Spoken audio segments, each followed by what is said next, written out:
Hello, everyone, and welcome to Learn with Jason, the first show of 2021. Welcome back. I hope you had a great holiday season. Today on the show, we're bringing Orta Therox to the show. Orta, thank you so much for joining us today.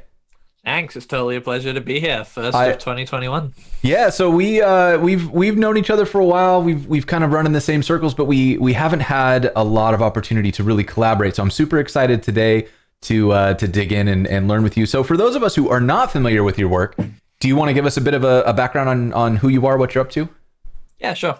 I am a very old hat open source person. I've been doing this for about 10 years, almost daily. I used to be involved in sort of the version of NPM for iOS projects, CocoaPods. Oh, wow. Started doing React Native. And so started learning the underlying tools of how JavaScript works. And then from that sort of realized that, hey, this JavaScript space is very interesting. I felt like it's a bit like the primordial soup of interesting programming concepts. And after spending just a few years, I realized, I wanted to spend a bit more time digging into even harder JavaScript projects. And that sort of led me to working on like the TypeScript project itself, like the compiler, trying to rethink documentation and how people learn TypeScript. You could see that this thing was growing massively and was like set to explode, which I think it basically has at this point. But at the time, the team was struggling with documentation issues, trying to help people sort of see a migration path into TypeScript. And to some extent also out, like, the level of TypeScript you need, it kind of depends on your project. So sometimes being able to say like, okay, maybe this project doesn't need the tooling of TypeScript, but I would still like some of the tightness of it. All of these things are like what really make me sort of feel good about like the programming environments I work in. So I do a lot. Is maybe one answer there. But some of the other stuff that your sort of audience may know me from is I designed the websites for Jest, for Prettier, for React Native, and did all the the design and implementation of the TypeScript website, for example, too. Nice. Yeah, I actually didn't know that you had done all that stuff. That's very cool. So yeah, I am really excited to dig into TypeScript. I have done an episode on TypeScript before with Ben Elegbodu, but yes. That was kind of it wasn't like an introduction to TypeScript. It was sort of let's dive in and just kind of mess with it a little bit. So I'm really excited to kind of go further here and get people introduced to the idea of TypeScript and kind of what it's capable of, right? Because I feel like what Ben managed to do was he whet my appetite. He like showed me how much easier my life could be if I were to go all in on TypeScript. Yeah. But I will say I have yet to convert anything to TypeScript. So I'm wondering if you can be the one to push me over the edge here. Yeah, exactly. Well, here I am saying it only takes one line of code to convert a file to be TypeScriptified. And like that's generally my take on it, right? Like TypeScript is this amazing tool, but it actually was built for sort of two angles. Okay. It was originally built to sort of provide a rich typed version of JavaScript, but then it turned out that inside Microsoft there was just a lot of JavaScript, not just new code being created. And so TypeScript, after about a year or two, started morphing into sort of two underlying, let's call it like compiler parsers on the inside. It's a simplification, but so is everything. One that runs JavaScript and then one that runs TypeScript, so that you could run the TypeScript compiler over existing JavaScript code and get auto-completion, right? Like anytime you've used something like Visual Studio and you press a dot and you see something today, that's TypeScript. Yeah.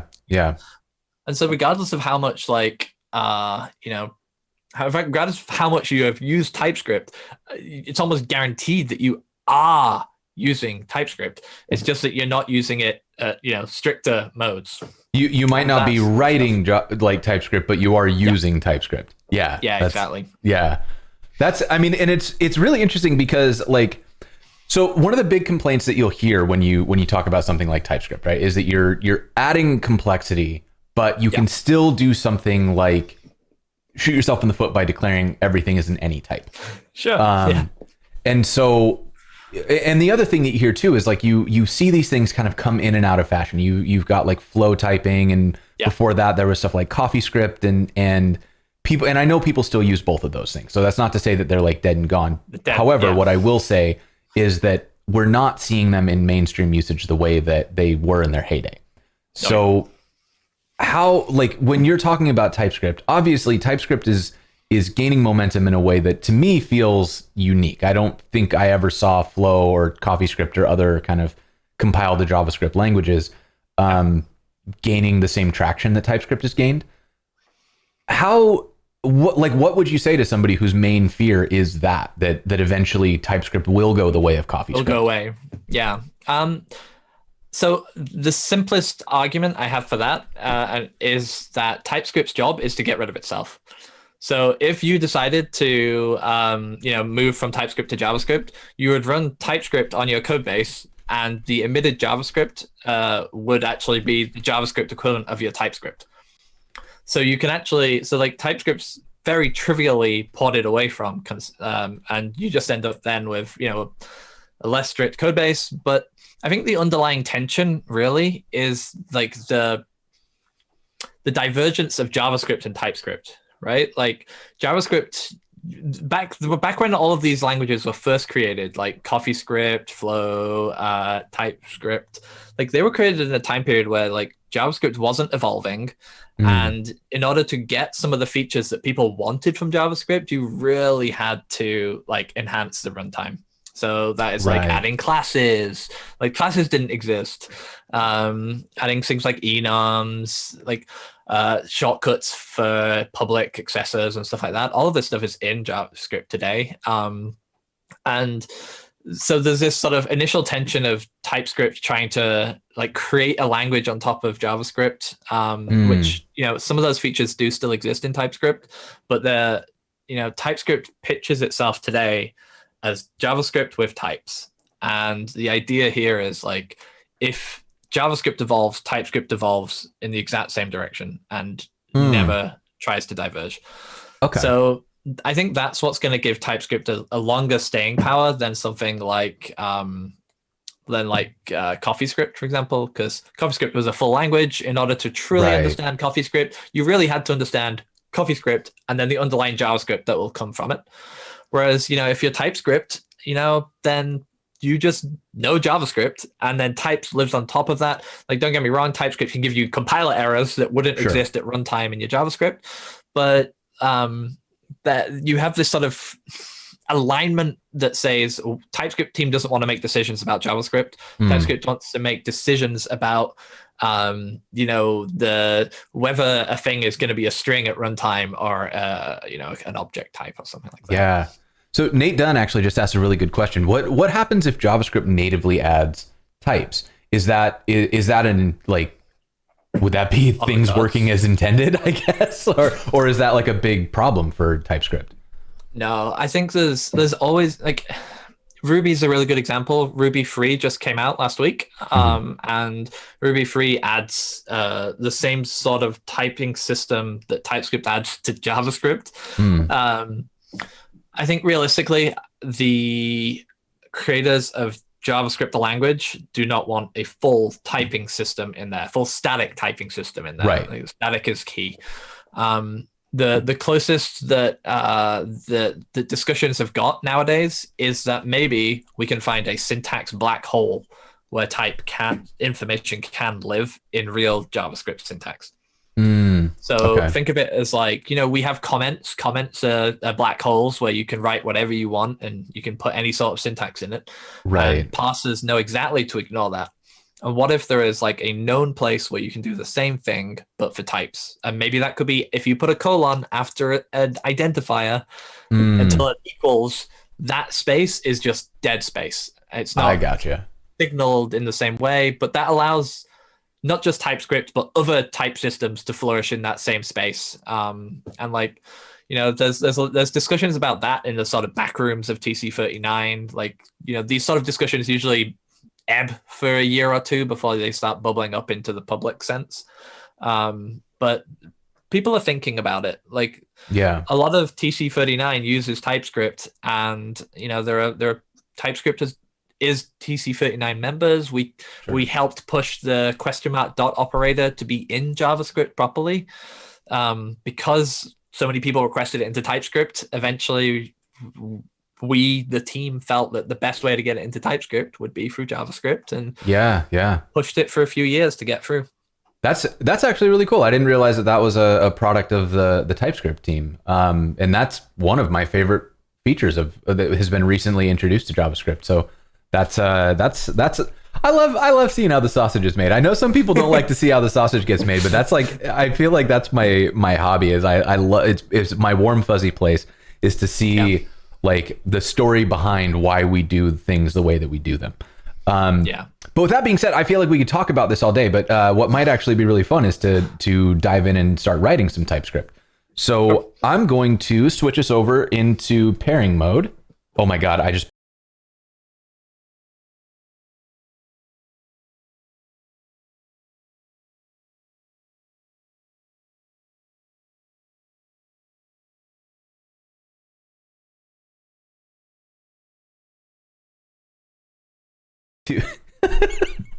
Okay, nice. So here's what was supposed to happen. We were supposed to bounce over to here, right? Fancy. There we go. Oh no, what's going on? Look at. Oh, we got chaos, absolute chaos. Okay, so what I did over the break, everybody, is I rewrote. There we go. That's better. I rewrote the Learn with JSON overlays, so they're now a toast site, which I'm pretty excited about. But holy buckets, did that just work? Yes. You see that? Did you see that work?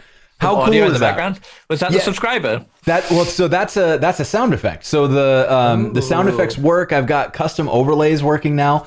I also brought back the Stampede with music. So subscribers, you can do terrible things now. So anyways, all that being said, and destruction aside, today, usually I would be showing you the Learn with JSON live page. I broke that with the new version of Learn with JSON I just found out. So instead, we're going to look at the actual just direct link to the live captions, and I'm dropping it in chat because it is too long to say out loud. But what this will do is we've got Rachel today from White Coat Captioning, live captioning the entire show. You can see that happening on screen right now. It's cool. I love it. It makes me so happy. And that is in an effort to make the show accessible to everyone, not just to people who can hear or who, or like if you're a non-native speaker and the way that I chatter at 1,000,000 miles an hour is unintelligible to you, this is potentially helpful. I don't envy you, Rachel. Yeah, thank you so much, Rachel, for your help. And what this also gives us is this is made possible through our sponsors. We've got Netlify, Fauna, Hasura, and Auth0 all kicking in to make this show as accessible as possible to as many people as we can. But yeah, so and next week that will all actually be working on the Learn with JSON site. That is currently it's busted. I did something wrong. I'll figure it out later. Make sure you go and follow Orta on Twitter. He has the enviable position of having his first name as his Twitter handle, so make sure you go get that follow in. And we're talking about TypeScript today. So this is, let's grab the TypeScript homepage site. I see we're going. Are you going to get right? There you go, Rainbow Beard. Way to go. Oh, nice. Yeah, I know, Prince, that you also have the first name Twitter handle. Not all of us can be as cool as the two of you. Yeah, I think I started Twitter in like 12 years ago or something. It was like year one. I have Orta on Instagram. Here we go. Ooh, Stampede. It's back. So yeah, That's this really is just a lot of joy in my life that has re-entered the stage. Is that Stampede going to disappear? It sure did. Okay. All right, I'm really excited about this. Like I just kind of shipped this and was like, we're just gonna hope for the best here and see what it'll work out. It'll work out live. But yeah, so oh man, I'm so excited. All right, then now we've gotten through all the It will indeed. We will do it live. Okay. I think we're ready to write some code. Like it's code time, right? Like just Yes.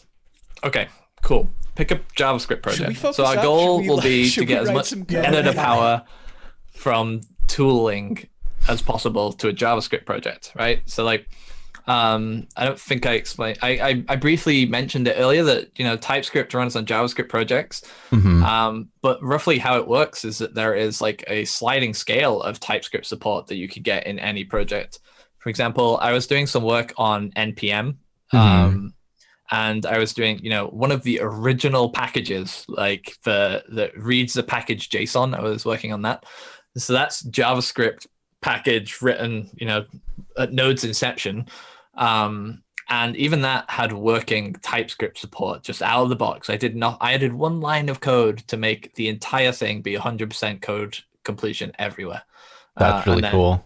Yeah, after I rebased it as well, someone got rid of that even, and it was like 100% typed, just without any effort at all.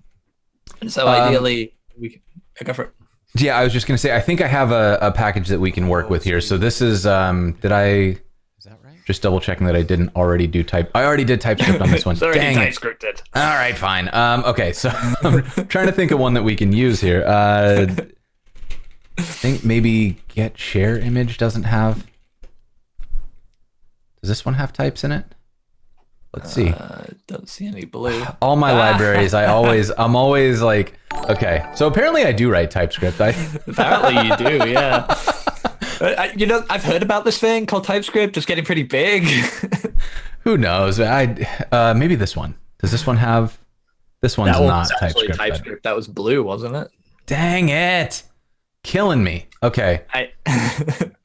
Who's got a library that we can convert over here? Because apparently I already did all the ones that I thought were not TypeScript. Everyone is asking for Honkify in chat. Honkify. Oh yeah, I guess we could do Honkify. Is that going to be like one? Did I wait? Function? Let's see. No, the this DTS doesn't count. We should be okay without the DTS. This one has no. Yeah. No. Okay. So let's do it. Let's do this. We've got Honkify. So I'm going to open this in VS Code. Yeah. Let's get over to my own. Hue SDK. That's also probably an interesting one. Which one? Brad Garoppy mentioned that he's got a SDK, which I assume is nice. Yeah. So we are going to open this up. Now I haven't used this in a minute, so we're just going to have to hope for the best here and see what happens. We have no dependencies. Okay, that's a good sign. We've got a use honk hook. Okay, what have we got? We got type of window, so it's definitely web browsery. It is definitely web browsery. We might actually find that this will be impossible to type because it will be fully typed automatically out of the box. Will it really? Yeah.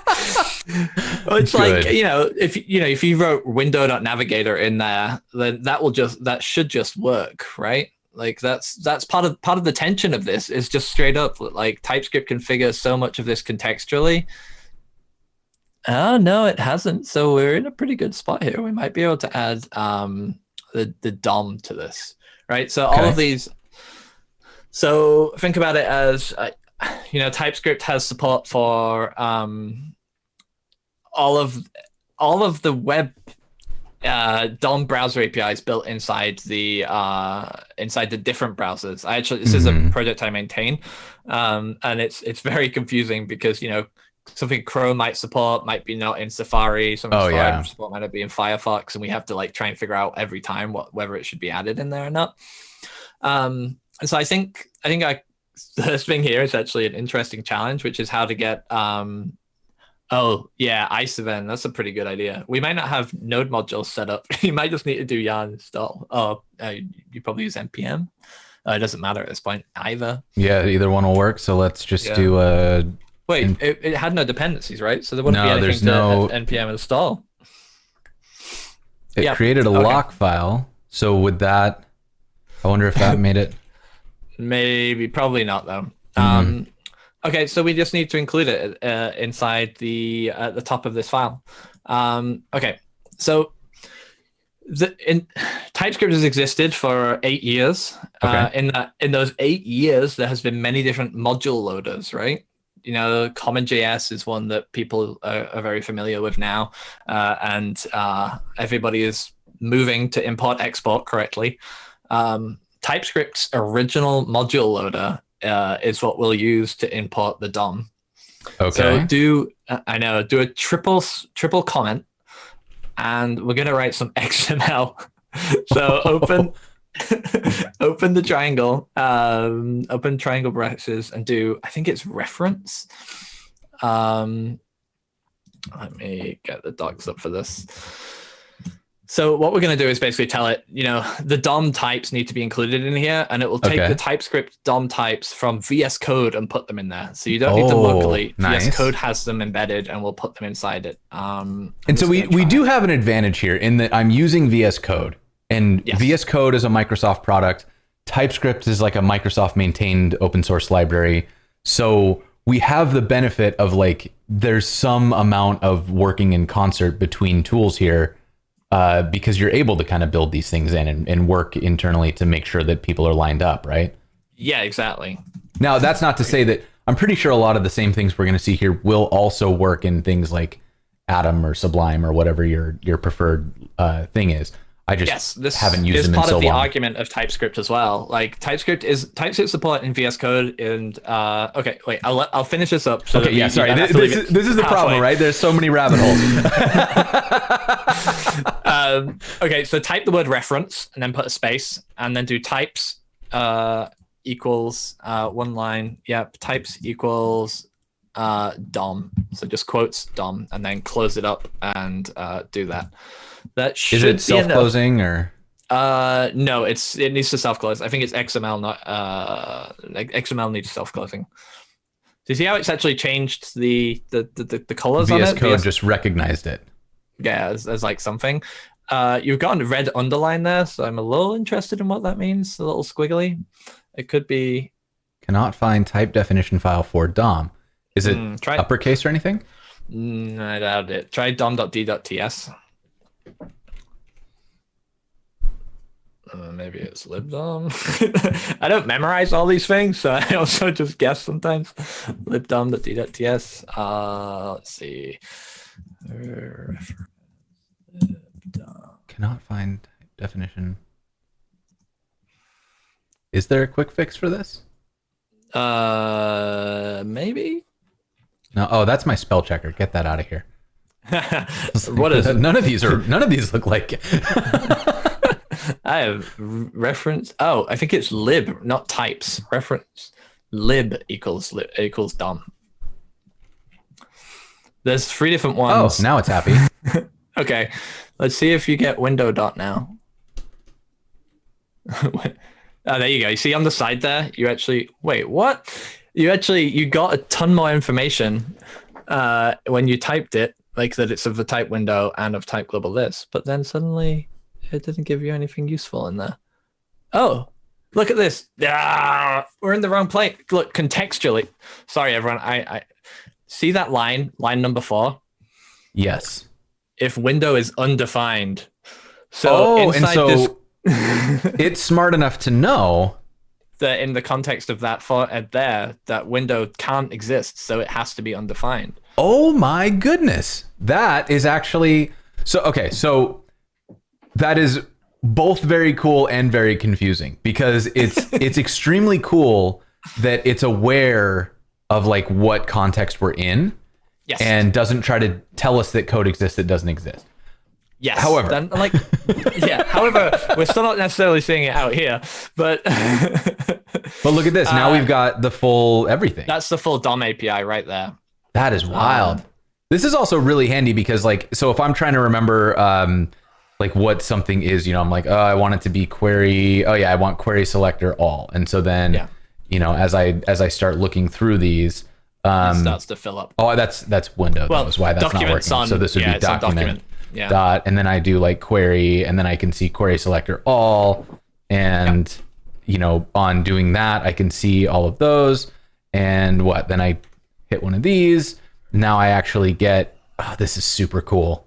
Yeah. And all we had to do again was add a single that thing at the top that said the thing we're playing with in here is the DOM. Like, TypeScript can't sit there and just say every single JavaScript file will definitely interact with the DOM. So it can't make that assumption. And so what we've done is tell it at the top, hey, TypeScript, we could reference the DOM in this file. So Nikki is asking, how often is this info updated? So specifically the DOM. Here we go. You are on VS Code. I've got an extension that tells me which version of TypeScript VS Code is running. But if you do Command-Shift-P and then types TypeScript, select TypeScript version at the bottom. Okay, so you're using VS Code's version of TypeScript 4.1.2, which is the latest production build. Okay. So TypeScript itself gets an update every 3 months. So that's a rolling schedule. So that always happens. And the DOM APIs are usually updated every single version. And that tends to just grow. So at worst, you're 3 months out of date with your DOM APIs. With your DOM APIs, yeah. And given that like the DOM doesn't mutate that fast, you're probably in pretty good shape. The DOM new things are added, but not that no one's using new things, but I tell you, if you're using something that was added to the DOM 3 months ago, like to some extent, TypeScript support is probably not going to be the biggest priority to you because there are ways of using bleeding edge features in TypeScript. Right. Yeah. So it's always being updated as long as the specs are being updated, and the specs are being updated. And now that's true across like everything. So i7's asking about like, does that apply to node definitions? It's just everything is kind of on this rolling 3 month schedule. No, it's only the DOM actually. Okay. You'll have heard of @types. Yes. And definitely typed. So definitely typed has a completely separate. Yeah. GitHub.com /definitely typed, one word. Oh, good. Beach balling. My poor computer. I'm like at the point where Google Chrome is too much for it, and I'm really sad about that. Definitely typed. Yep. Or I guess I could have gone to the .org, but this is sure. fine. So definitely typed is used by 5.4 million projects. That is wild. Look at that. It's one of the most active repos on all of GitHub. 5,000 plus contributors is no joke. Yeah, that is really no joke at all. So a change to that is automatically roughly deployed to NPM instantly. So something like, the types for React or the types for Node, those are, bleeding edge, whatever we think is there is exactly there. But the advantage of this is also that you can get back versions, right? If you want to be on Node 12 only, you can go and use the definitely typed things for Node 12. So you're not stuck at the latest build. Yeah, that's really... No. Yeah, you need to be an NPM for those. Like got it.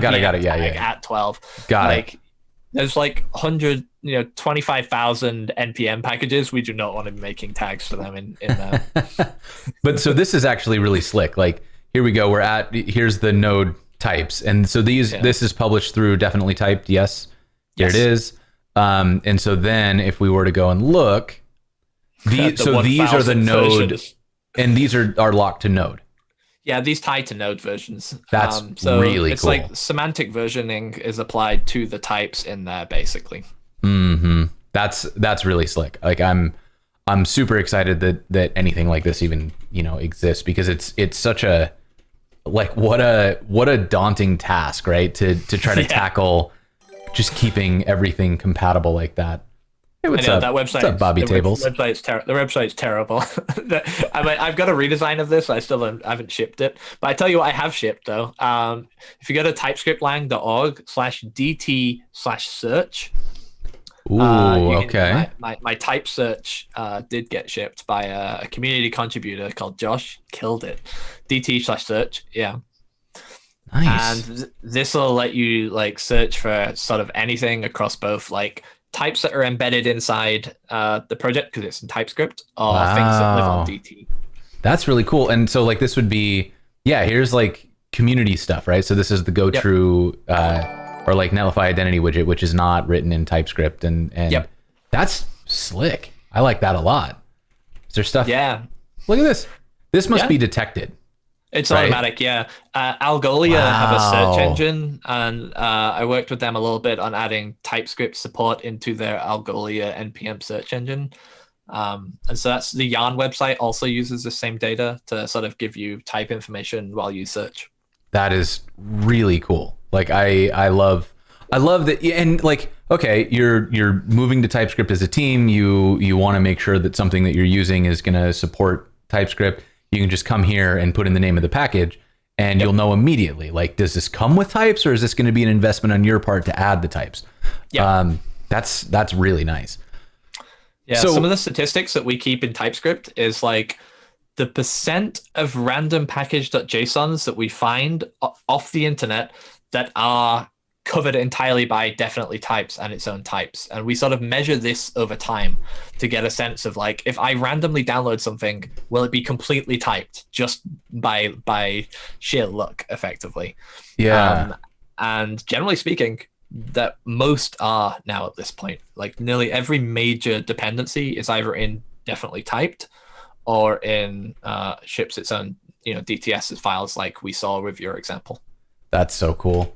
So what I wanted to do, just to help especially for people who are like brand new to TypeScript, is I thought it would be kind of interesting to walk through some of the core concepts, like what is different between regular JavaScript and TypeScript. And so I thought we could do that just by like writing a few things, and then we can commit this up so people can use it as a reference. So let me do this. I'll just npm init, and then what would be a good thing to add?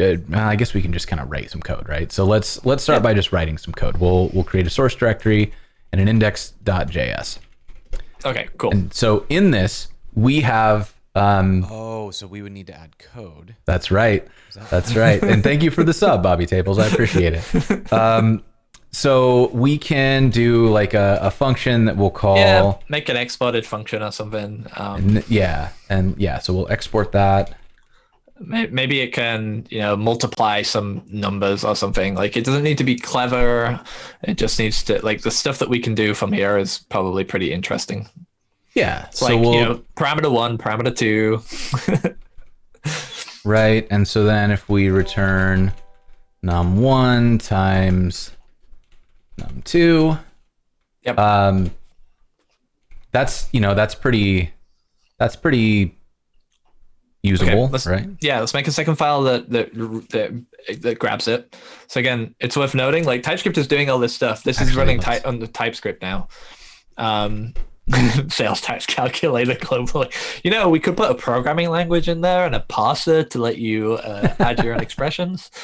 So we'll import, it was multiply from utils, and then in here we can... Some more notes. TypeScript is the one that provides all those dot completions and things like that too. That's really slick. Yeah. Okay, so I've got multiply, and now it looked like I see this, right? Yeah. That's pretty cool, and we can already see now it's got the num1 any, num2 any, so on the happy path... Let's tighten that up. Yeah. This works the way that we would expect. And so let's have this... Let's just have this console log result, and then we can run it. So we'll just like node source. Yeah, if you make them MJS files, you should be able to just run that out of the box. That's right. Yeah, we'll do that. Or actually, wait, I think I learned something that'll make this even easier. If we do type... the type module? Yeah. Module. Are you going to work? This would be so cool if this just worked. Do it. What? Not found.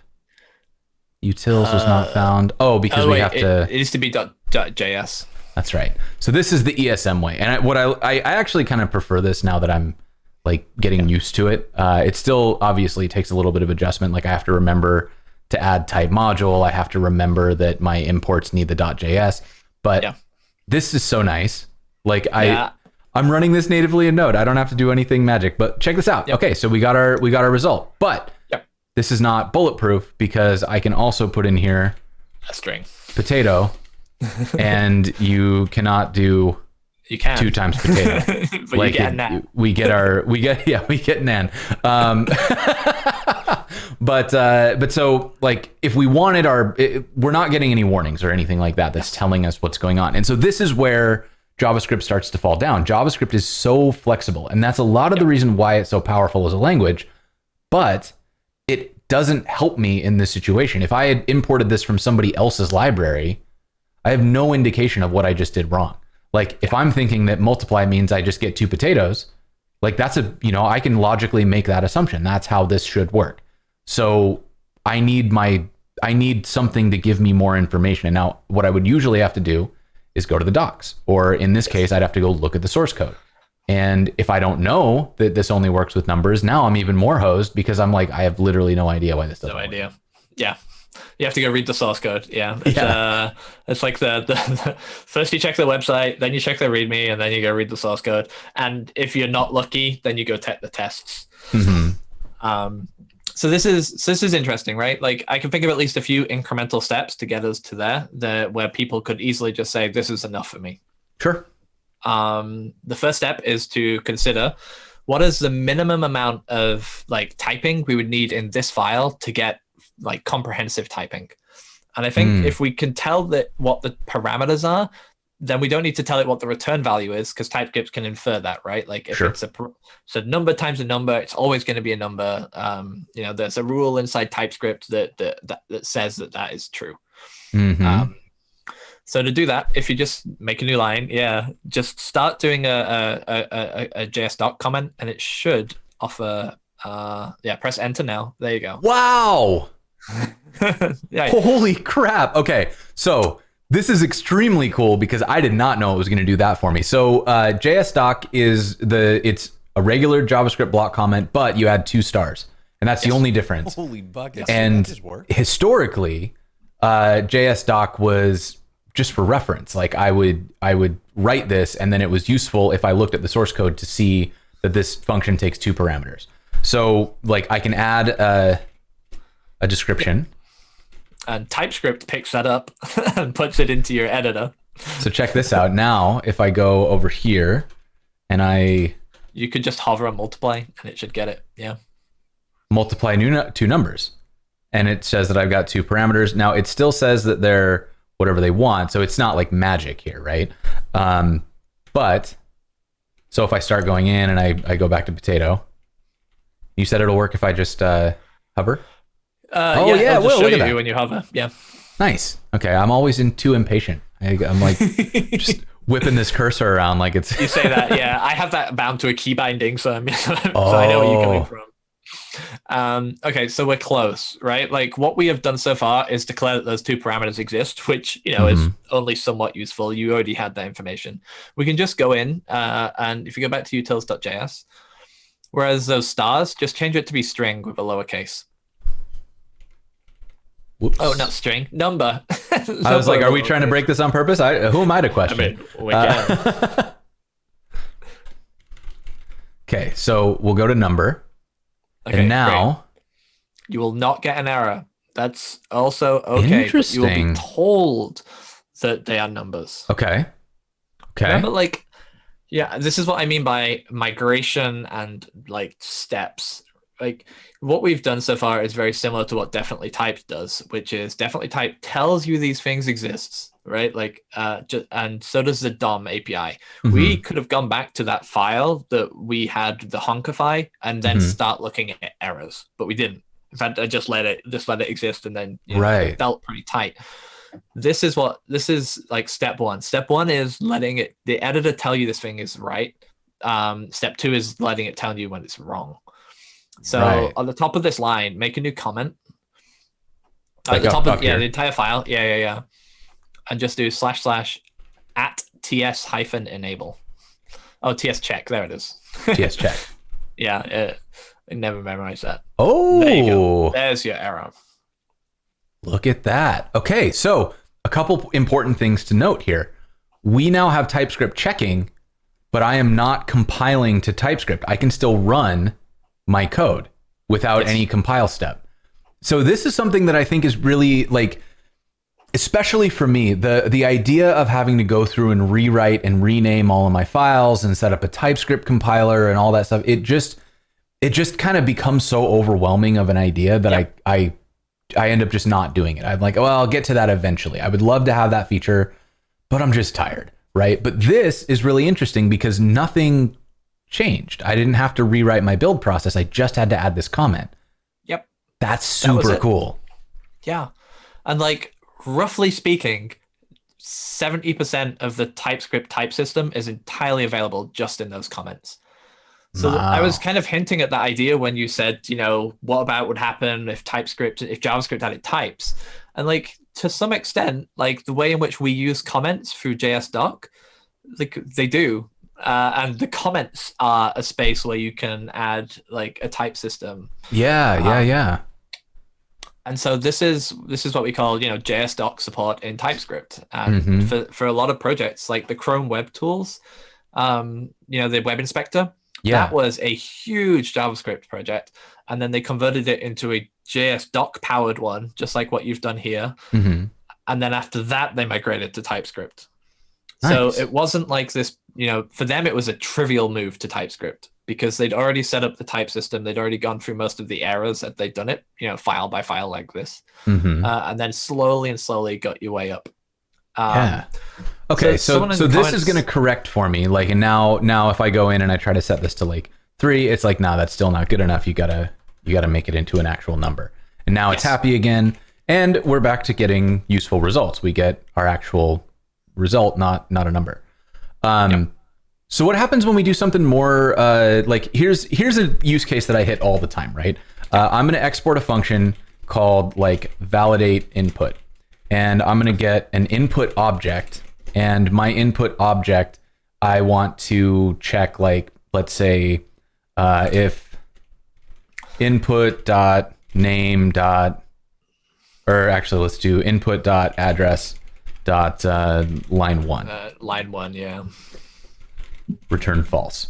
And otherwise, we'll say this is just like, you know, very simplified. But if we were doing like, and we'll name this something more useful. So we'll say address.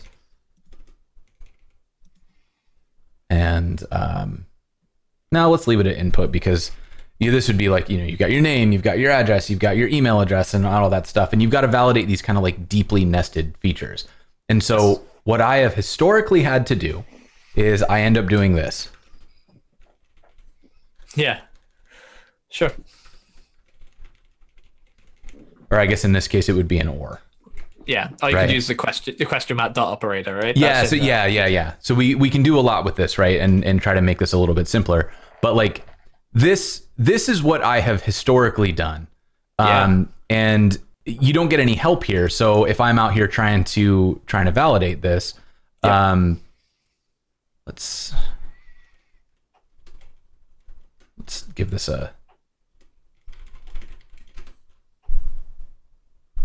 give that some info so that when we do this, and then I'm also going to validate input, and we got that autocomplete. Thank you, TypeScript under the hood. So then I'm going to get an is valid, and that will be validate input, and I have some input here. But let's say I put in like name Jason, and that's all the information I have. So I'm going to console.log is valid. And if I run this now, like it says that it's false, but like now I have to go look at the source code to figure out what's valid. And I would love it if it would help me more. And so this is something like, do I need to fully convert to TypeScript to get this? It's an interesting question, actually, because like a lot of the stuff you're doing here is runtime behavior, and to some extent TypeScript statically might not know all of the information that you care about for whether it's validated or not. Okay. Like kind of the way in which I would type this in types is like having an unvalidated object and then a validated object, and you sort of can switch between the two. Okay. But like talk me through a little bit more about what you want, what you're expecting to see. So my thought is like I deal with like not just a simple function that takes an input, but something that takes something a little more complex, like the input that comes in. And maybe what we could do instead is we could say like get address, and if we change this to be I see exactly get address, then we would want to like input address line 1. Yeah. Perfect. Yeah, I know exactly what you're looking for. Exact same syntax as we had above, more or less, just with a different. You need to import it. The import is different now. Oh, that's right. Yep. Right. So instead of calling it a string, we just call it the type of object that it should be. So okay. So I'm going to add my JS doc. Yep. And then press enter. Perfect. Okay. Okay. Now you might know the TypeScript syntax for this. Simply because you might have done it before, but this bit here allows JS-doc syntax and TypeScript syntax. Oh. And TypeScript syntax is significantly terser. So we're going to do that. But there is a JS-doc reference that will allow people to be able to do this themselves using like JS-doc specific stuff. Okay. But generally, JS-doc is mostly nowadays used for types through TypeScript and stuff like this. So okay. So just do a second curly. Inside there, second set of curlies. Okay. So now it will only be an object. And if you do type the word address and then put a colon and then another set of curlies and then line 1. Right. That's it. That's a string. Yeah. And that is it. Like what you're doing here is telling the type system now that only an object that has an address and inside the address is something that has line 1, and that is a string, is something that will be accepted into this function. But the question is like, should you still validate it as much, right? Because like you might be being consumed by a JavaScript user who ignores that completely, doesn't get that error because you had to opt into that error. Mm-hmm. And so you have to make a decision about like the runtime behavior of whether you assume that people will be guaranteeing the TypeScript sort of tightness. Yeah, but so what we get here though is I at least get a signal. So I've put in this object, and now I'm gonna try something. I'm gonna say got my input, and I'm going to move this out to there, right? And then I'm gonna put in my input, and check that out. It's still smart enough to know that even though this comes from a variable, it isn't the right thing. Yes. And so that's really helpful. Now what I'm curious about is what if I do like address line 1, already happy. Look at it go. So now, even though this has more fields to it, this particular input only needs to satisfy this. So this is not, it's not like exclusive. Comprehensive. Yeah. Yeah. But that's actually really handy. That takes a little bit of pressure off me, because if I know that all this function needs is this, I don't have to know the whole input object shape. I just need to know what my function needs. And that actually makes me feel a little bit better, because you have to write less code. Yeah, it requires a little bit less like context. I'm not jumping around between like, okay, so I have to understand what the input looks like so that I can understand what this variable object is going to contain, so that I can validate it in this function that only needs one piece of data. Yeah, or it might be overly specific, right? Like that function get address could be useful in a user account, an admin account, shipping separate object. Now it only cares about the underlying mechanics of how the object works, not necessarily about the sort of exact instantiation of the object itself. Absolutely. Yeah, and that I think is probably the look, that's just really exciting from a if we want to adopt this in a way that's helpful and not just adding process for the sake of adding process, then this feels good, right? And so the other thing that's interesting about this is now, as you said, we probably still want to have some kind of validation here, because if somebody doesn't have TypeScript enabled, or they just choose to ignore that, they can still break this function. But what we can do here is we can adopt, which you just told us came from TypeScript, is we can, simplify this up a little bit. And now we've got optional chaining. And so this is going to check if line 1 is set, then it'll move on because we're negating it. But if any of these are not set, it won't throw an error. It'll just like make this condition pass.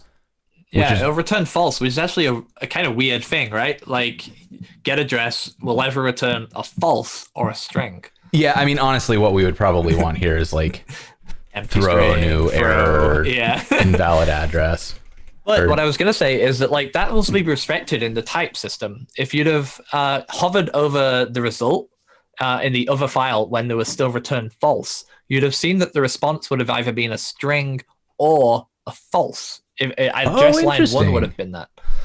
So like TypeScript is trying to understand your code as much as possible and to try and provide us look at that. Do you see that? That's really cool. And so, in JavaScript mode, TypeScript is not strict. So the all false could get like the all false won't be checked. So you would be able to do, string dot character dot split, line dot split on the spaces. Sure, that could make sense.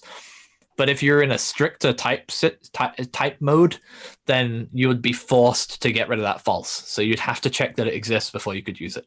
Oh, that's really cool. Yeah. So this is just so pleasant that we're able to kind of write this code, and then we get information here about what's happening. Because again, like if I'm using this from a third-party package and they don't have great docs, but they have TypeScripts or types, then I'm able to get information about what these do just by hovering over them. And that is the kind of thing that's like, we're not going to write docs. Like we all should. And when we're having good days and we're not under pressure, we will. But there's always going to come that time where you've just got to get something across the line, where you just need to ship something. And taking the time to write this is light. And this will decrease the amount of errors. This is not like, okay, we'll create a new docs page and then you got to write an explanation and all that stuff. Nope. This is code as communication.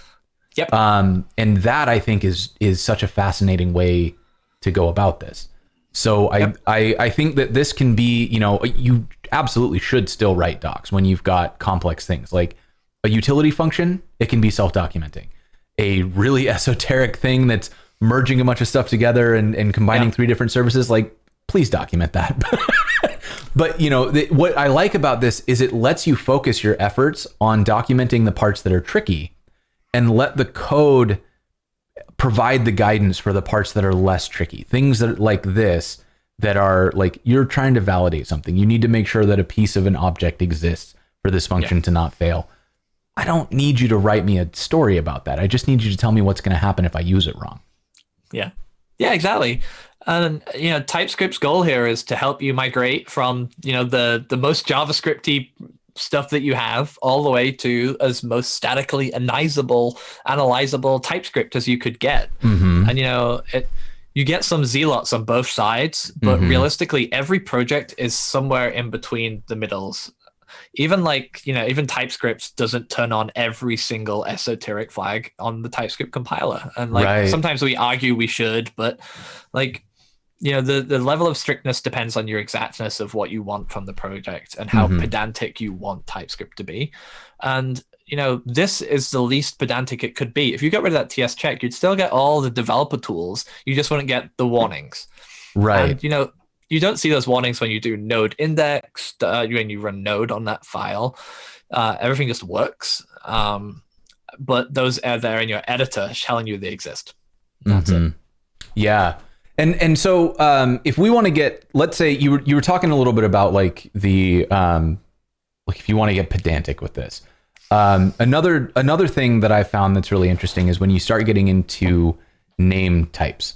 And this can be really interesting when you've got complex input. So if we were going to try to build this out to have our more complex address type. Sure. What if we had, I don't know, let's do a function called yeah, no.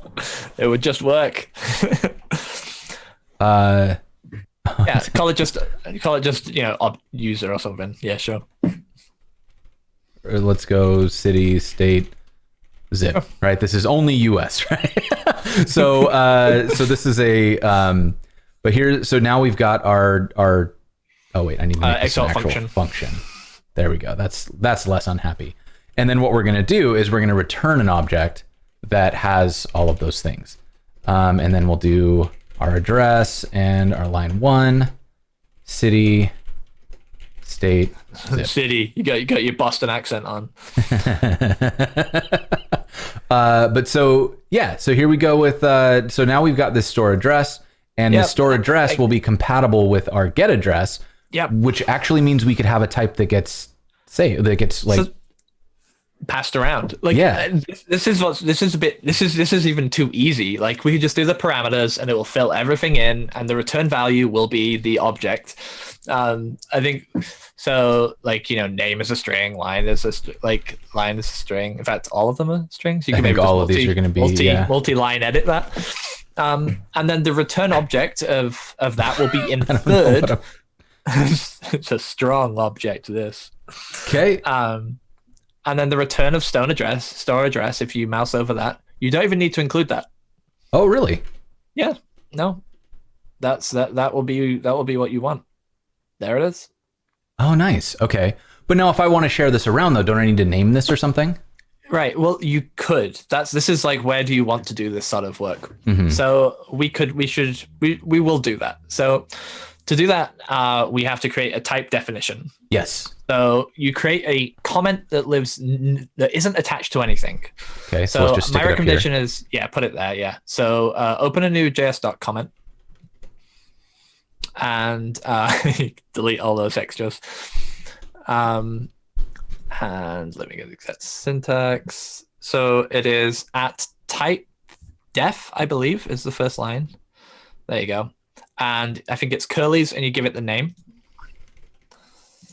There we go. Do you need curlies on these?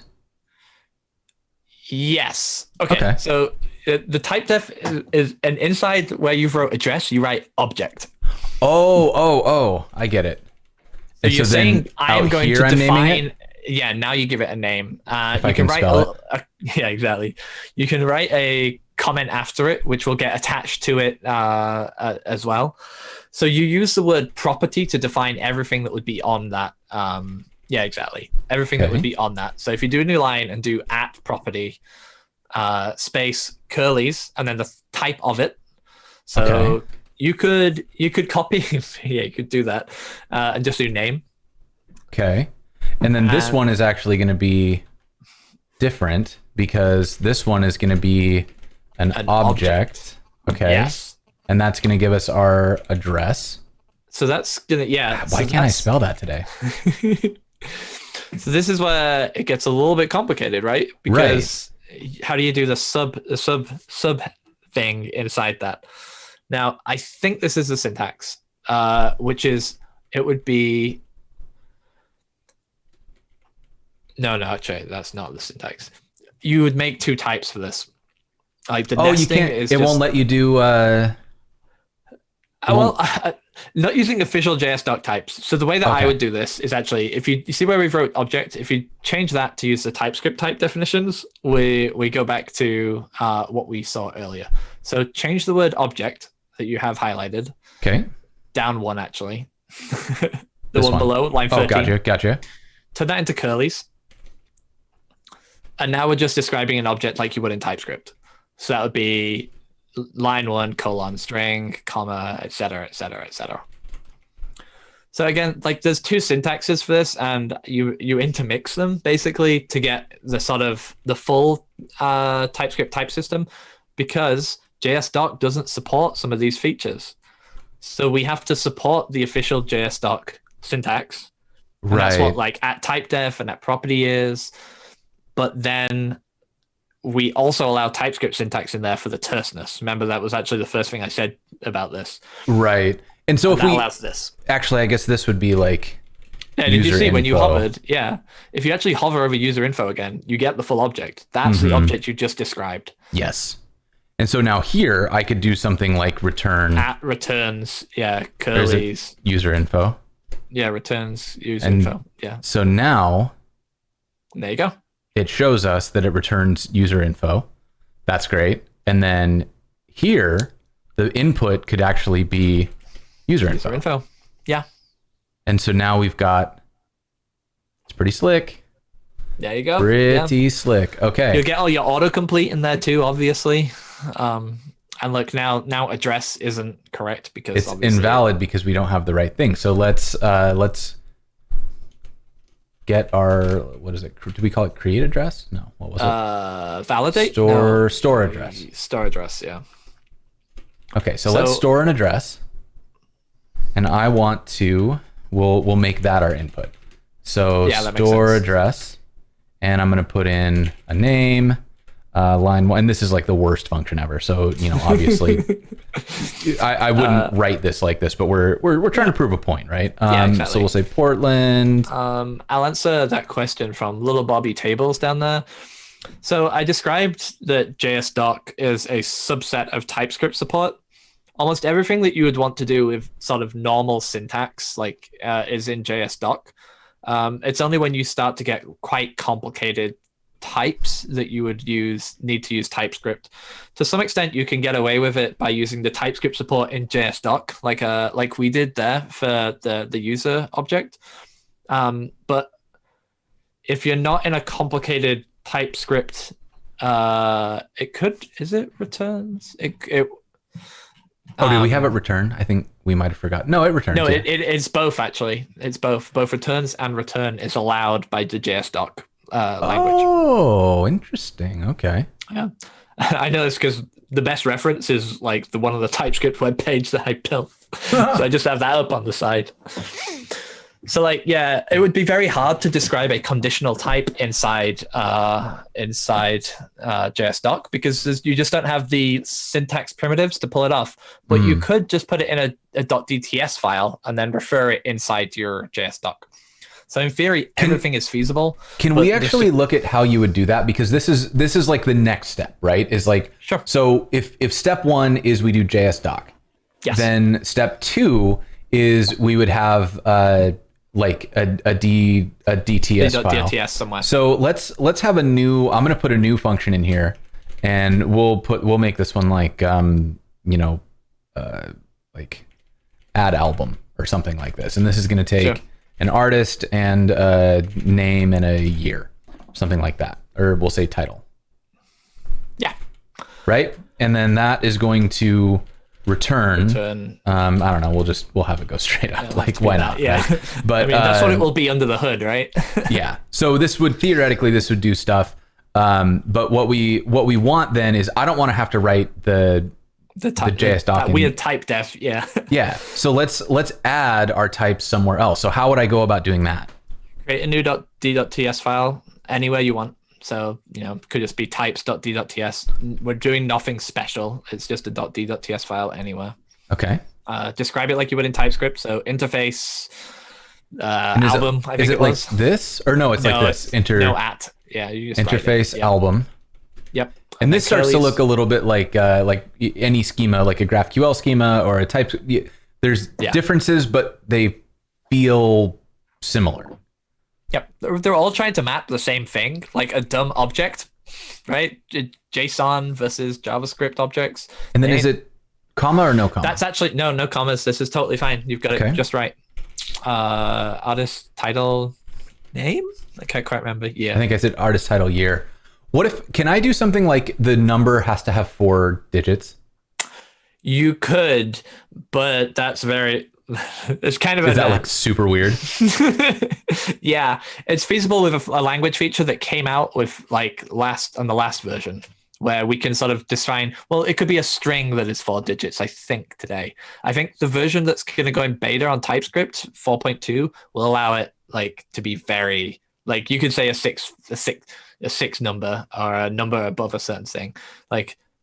Maths inside your types is somewhat feasible nowadays. But let's just say, for simplicity's sake, you don't want to do this.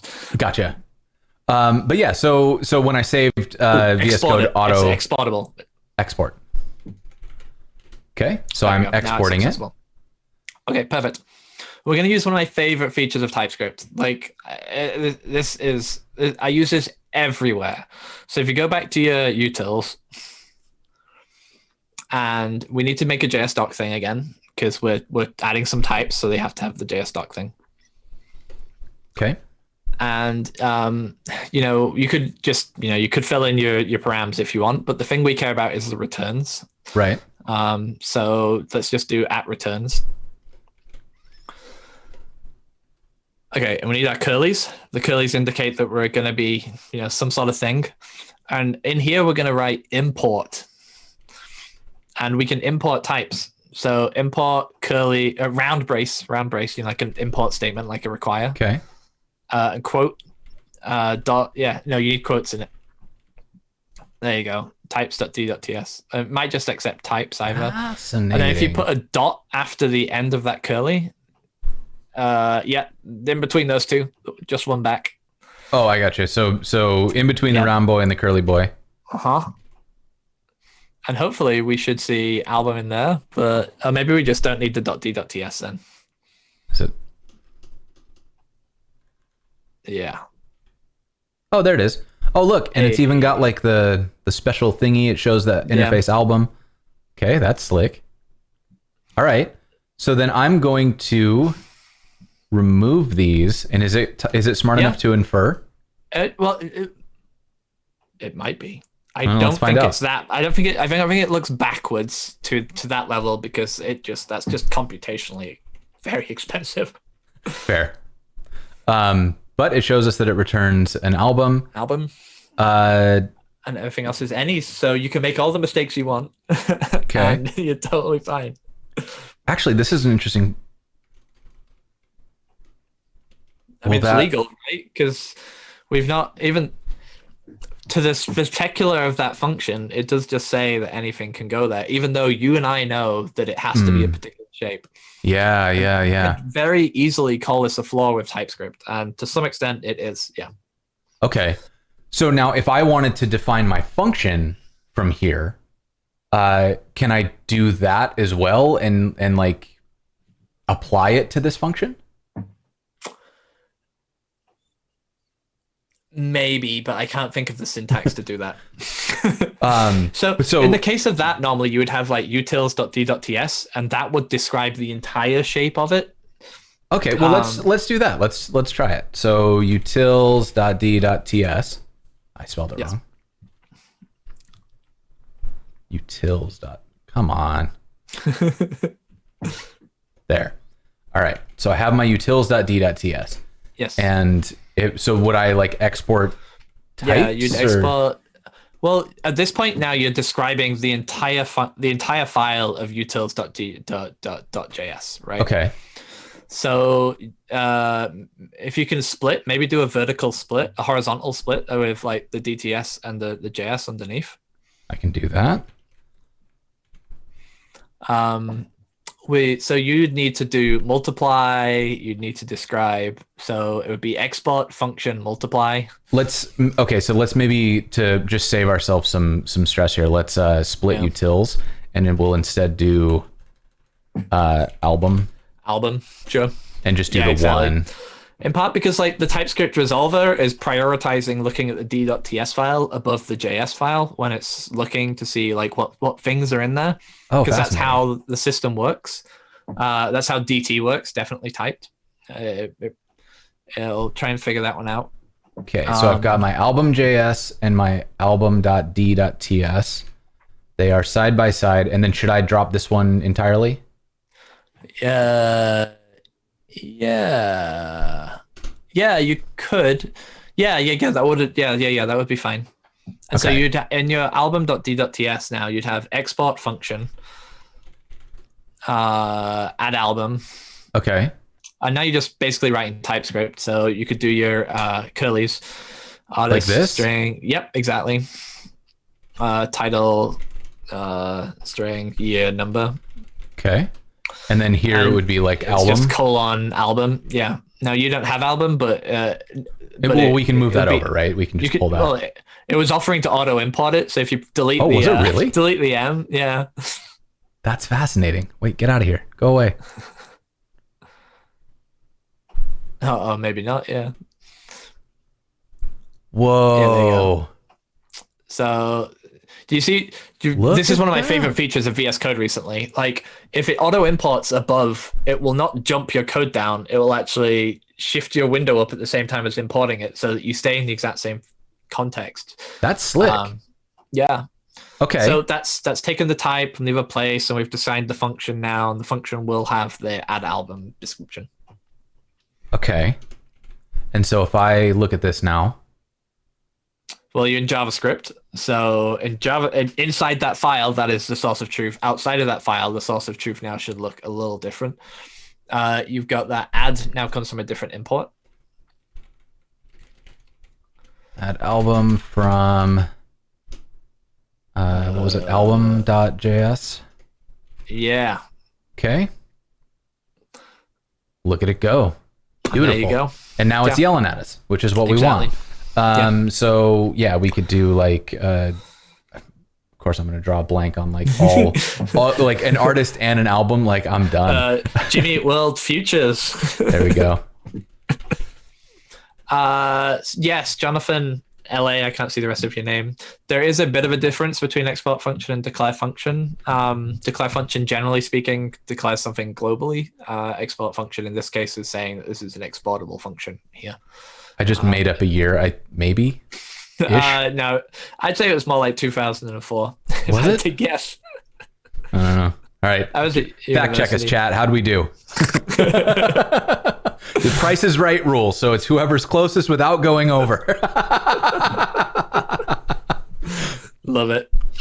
Yeah. So this now has everything that we would expect. It's got the checking. It's telling us if we're right or wrong. So if I try to make this a string, it's going to yell at me.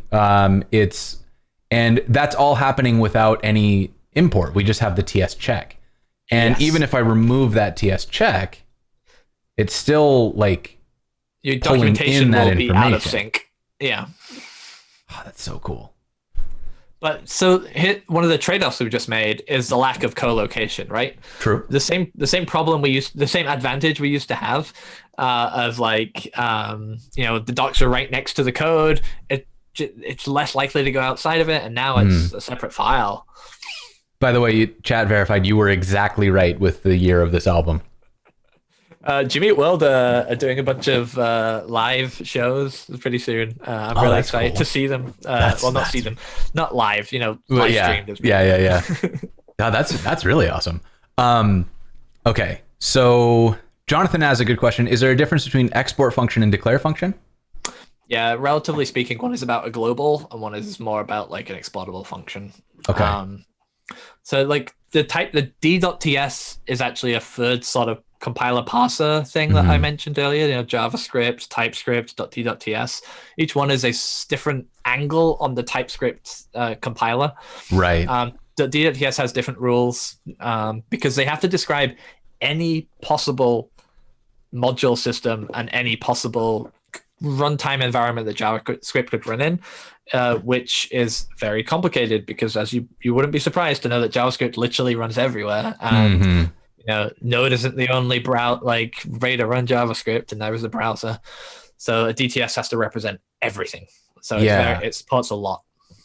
Well, and so we were talking. I cut you off when you started talking about trade-offs, but this is actually something interesting to discuss. Is like, we did give up this clarity here. If I go inspect the source, I don't get that insight anymore. So the benefit is that we can be very like TypeScript specific and terse. Yeah. But and so then the next evolution of this, if we wanted to go like full blown TypeScript, would be that we would write this as a .ts file, and then we would just actually write our function in here. Is that correct? Yeah, effectively. That is the main difference there between a .d.ts and a TS file. Obviously, that won't work then without compilation. Right. But that is, again, that's the discussion. If there's a dead zone after a colon to a comma or a new line or stuff like that, then that could be something that could run inside JavaScript. Sure. But now, so one more question. We've got about 15 minutes left. If I want to turn just this album.js into a TypeScript file, can we do it inside of 15 minutes? Trivially, yeah, we could probably do it in 60 odd seconds. Let's do it. All right, let's learn how to make this happen. So if I want to compile TypeScript, and to do that, what I'm expecting will happen, I'm going to copy this over to here. Yeah. Now I expect this to be my TypeScript. So that means that I'm going to rename this one. Yep, I delete that album.d.ts too. Okay, so we'll delete that. Okay, so now I have a TypeScript file, and I don't have. I'm just gonna pull this over, I think. Sure, it could reference it if you wanted. There's some nice specific syntax for this that's like import type that's separate from importing modules. Oh, interesting. Okay, so how would I just import? So you write import space type, and then you do your curlies because it's a curly import. Yep, from dot dot. Yeah. Right. Okay. So I've got that. All right. So we're ready to make this into TypeScript. But if I try to run this right now, it's gonna blow up. It's gonna. Oops. Yes. Actually, try to run that. What am I doing here? Oh, you've got a trailing end. You could press enter twice, and it should do it. All right. So this then cannot find module album.js. So if I switch this over to be album.ts, that's just immediately going to explode, right? It's immediately going to explode, yeah. Okay, so I don't want to do that. So instead, we're going to use TypeScript to compile ts2.js. Yeah. It's like realistically, it's the only.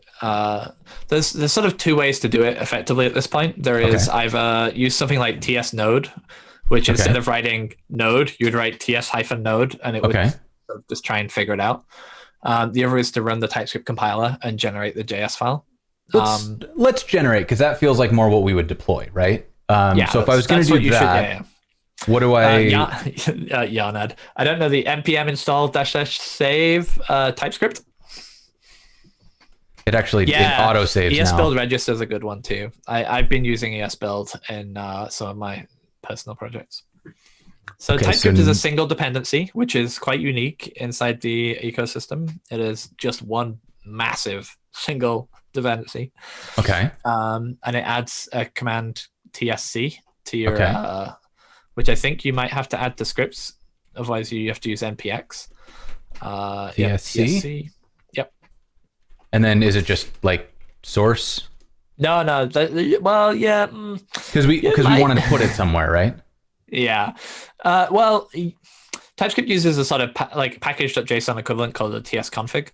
Okay. My gut says if you run it like this and just run npm run build, it might just work with the default settings. What is it not like?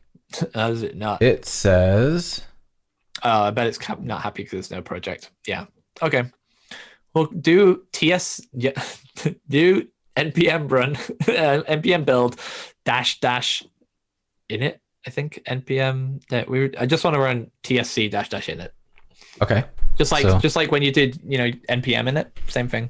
So it'll use the local NPX, one TSC, if you do it like this, which is nice. -- init. Oh, whoops. Successfully created a tsconfig file. So now I'm looking at my tsconfig. We've got a target of ES5. We've got a module of CommonJS. Which is not necessarily accurate for our system, right? We're using imports correctly. So you could call it ES2020. ES2020? And in ES2020. theory, you could do the same for the above. So remember, TypeScript will try and reduce it to the oldest possible browser, but you're running in most modern node possible. Capital ES2020. Okay. It should accept both. It's pretty flexible on that because some people like to write DOM in lowercase, other people like to write it in uppercase. So then I want an out directory of here. Well, if you don't set one, it will put it next to it. So any TS file will have a JavaScript next to it in the file system. So okay. And so that then should do it? I think, strict true might be a bit excessive in this case. Okay, let's turn it off.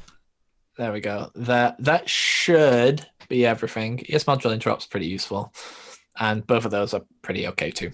All right, let's try it. So I'm going to npm run build. runs TypeScript, and we get album.js, which looks exactly like our original album.js. However, now we still get all of our information, right? We get everything that we expected. Yep. Yes, sorry. We get everything that we expected. We've got our like what's coming in, what's coming out. And if we go over to the actual code that we're writing with album.ts, we get all of that information here as well.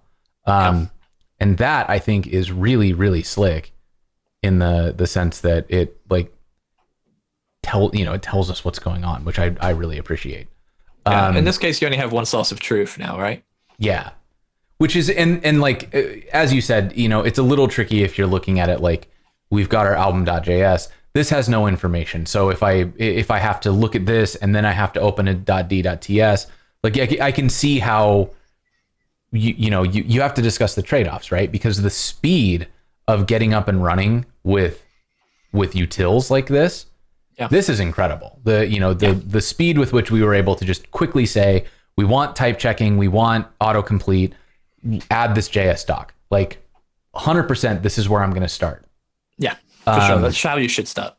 And then it kind of seems like as you get deeper into this, as things get more complex, as you find yourself like passing types around, then it makes more sense to start looking into more like a deeper integration. And if it's really, really like everything's going to be typed, you're starting greenfield, then maybe it makes sense to go like from fully compiled TypeScript from the get-go. Sure.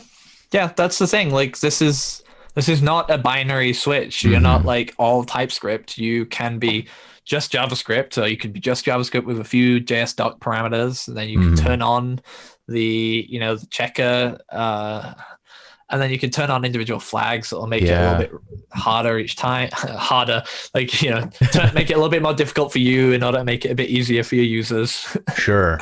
But yeah, I mean, this is really slick. Like I'm a big fan of the incremental approach here. I'm a big fan of this not being something that's like, all right, we're switching to TypeScript. Everybody drop everything and let's rebuild the whole app. It's something that's like, okay, what are the most critical pieces of our app? What are the things that are most shared and least documented? Can we convert those to TypeScript so that we at least get some hints and stop tripping people up?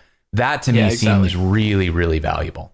Yeah, you find your leaves, right? The small bits of code that are on the edges, and then you move them in, and you slowly get to a point where you've got good enough tooling. Yeah, no, I love that. I think that's really, really exciting. And so, all right, we got a couple minutes left. Chat, if you've got questions, pop them in now. So Nikki, I'm not going to run it with Dino because I don't have Dino set up and I literally never used it. So that is probably not going to happen today. That code would probably run though. Like it's all just import exports with JavaScript, and Dino runs that just as well too. A couple things in here. Token 808 says, my issue is that it feels a little bit like a draw the rest of the owl problem, meaning that it starts out really easy and then gets really hard. Where trying to combine TypeScript with React. I think that's fair, but I also, here's my suspicion. My suspicion is that this is not an issue of any particular tool, but an issue of lots of tools that weren't built to be aware of each other, all trying to be combined together. Because like if you greenfield a React project and you build it with TypeScript and you're not importing third-party tools that weren't built with TypeScript, it's all great. Like everything's wonderful. But then you kind of import a tool or a package, and that package has a third-party type definition and it's only 65% complete. And then you're like trying to do something else and suddenly you're getting these weird errors and you have no idea where to even look for the issue. That's a real thing, right? And that's maybe one of the trade-offs to consider when looking at something like this. It's a little bit like dealing with a Webpack config, right? Like sometimes you just have to really do the research, go really deep to find your eventual answer, and it's like a one-liner somewhere in a way you never expected, and that fixed it for everyone. But I think there's a good argument to be made here for like it doesn't have to be one or the other. You don't have to go all in on TypeScript. You can go in on TypeScript for internal tooling, and don't fight it when it's not compatible with your project. If you're working on a React code base that's largely built with third-party modules that weren't written in TypeScript, maybe that's not the right thing, right? But your internal tools, your new utilities, the components you're writing now that are shared between your different UI pieces, write those with TypeScript definitions and maybe just use JSDoc so that you get the autocomplete, you get the warnings. And then you can add that TS check at the top and, be made aware like, oh, we're trying to add the wrong props to this component. Yeah. Perfect. Like, how great is that? Just a little bit of documentation here and there just makes your life a little bit better.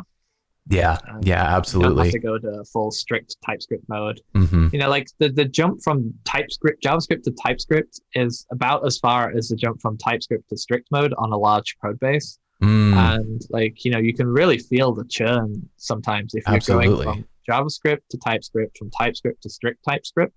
That's I read a migration story only yesterday that was like, it took us 2 months of a single engineer to move to TypeScript. And I'm like, oh, you could have done it much more incrementally and not blocked stuff. And that would have worked people would have felt good about it quicker. Yeah. Even if it might have taken you longer overall. Yeah. Here's a question. Looking to the future, what do you think is next after TypeScript? Like what are you paying attention to right now? I'm very interested right now in Snowpack. Snowpack. So, we've actually been talking a lot about sort of complex build tools that have to cover a huge array of things, right? Like I've mentioned multiple times the amount of types of environments TypeScript runs in. That TS config file we saw there, you saw how many entries there were in that config. There's over 100 entries in a TS config option to configure a perfect TypeScript setup because there's just so much going on. Absolutely. We're at a point, thanks to like JavaScript being good enough, thanks to most people agreeing on what JavaScript looks like, and for a lot of people, that's just straight up TypeScript. So whatever version of TypeScript is, that's the version of JavaScript they use.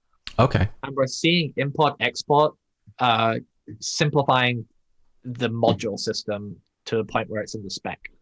So what all that means is that we're in a new environment for people making new tools like Deno, like Roam, and like Snowpack that don't have all the legacy baggage that the rest of these tools have to have in order to be continually useful at the scale they're at. Sure. I built a games engine for Snowpack that like I press save and it hot reloads. Or the game engine. That's and that wild. Entire thing took me 2 hours. Like that would be infeasible in Webpack to me. Yeah, well, and that I think actually points to something interesting, which is that it does feel like we had tools like Webpack to pave the way to get us to here, and now on the backs of that work through the efforts of the Webpack team, we've now opened the door to like a next generation of tooling that's going to take that work and go even further.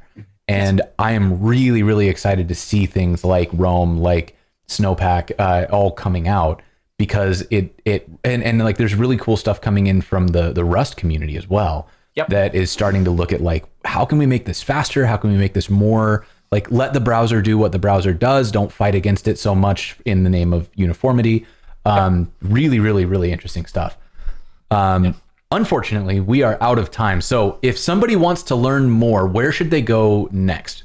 I'm going to throw the TypeScript docs back in the chat, and I'm going to make sure to point to your Twitter again. Oh, come on. Don't beach ball me now. It's not the time. So for this topic specifically, there is an entire section of documentation just on JavaScript support inside TypeScript. Okay. Which you can see if you go to the docs page and sort of maybe scroll down. Is it for JS programmers? No, that's sort of like onboarding to TypeScript. Oh, I got you. There, this JavaScript section far left. Here. That far right, yeah. That is the reference that I've been using when we've been talking about what the things look like. It also talks through that entire process that I've talked about, like start with JSDoc, add JS TS check, et cetera, et cetera. It'll guide you through adding TypeScript incrementally to a project. Excellent. Instead of trying to do it as a binary move. Cool. Well, so thank you all so much for hanging out with us today. Orta, thank you so much for giving us your time and walking us through this. I think this was absolutely fascinating. Make sure you go and check out the schedule. We've got some really good stuff coming up. This is going to be a really, really fun like this year's starting out so good. On Thursday, Emma's coming back. We're going to mercilessly ridicule her for her taste in tacos. Then Ali Spittle's coming on. We're going to learn React. Then Scott Moss is coming on. We're going to learn Next.js. That's going to be a killer week. Like that's going to be so much fun. Ben Hong's coming back. We're going to learn the Vue composition API. Sarah Drasner's coming on. That one's going to be a little interesting. We're doing more of an AMA and not a code along, but it's for something that I think is really interesting and really important. There are a lot of people trying to get a job right now, and the industry is super competitive because there's so many people coming in. We're going to talk about how to stand out, how to get that first job. We've got WordPress and Next. We're building our own Babel plugin. It's going to be so much fun, y'all. I cannot wait. So make sure you go check out the schedule. Thanks again to Rachel and Whitecoat Captioning, who have been providing live captioning for this entire show. We really, really appreciate that. That is made possible through the generous sponsorship of, let me actually show the logos. Why not, right? Through the generous sponsorship of Netlify, Fauna, Auth0, and Hasura, all of whom are pitching in to make this show more accessible to more people. Orta, thank you again for hanging out with us today. Chat, Pleasure. Stay tuned. We are going to raid. We will see you next time. Bye.